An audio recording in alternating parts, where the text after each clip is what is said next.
Hey guys, Matt here from Lano Equipment, and today I have a Kubota BX23S in front of me today. I'm going to show you how to briefly detach and attach the backhoe attachment on this machine.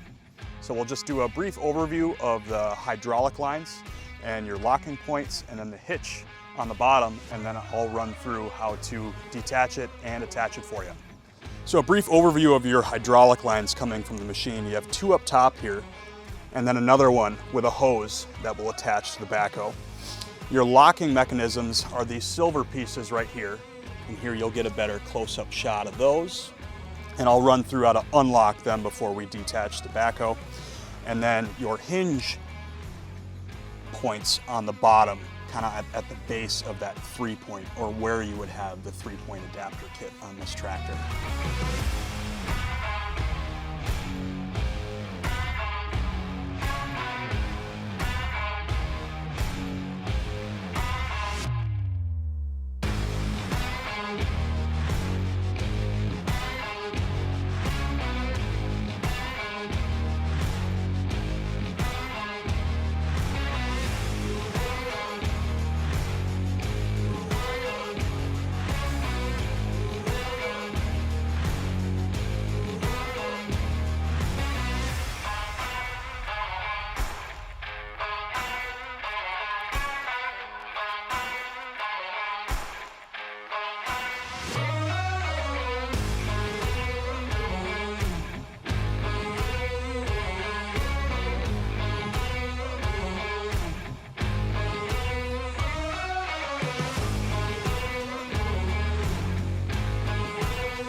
And that is how you detach and attach the backhoe attachment on a Kubota BX23S. Remember to like, subscribe, and share for more content, and we hope to see you down at the store today.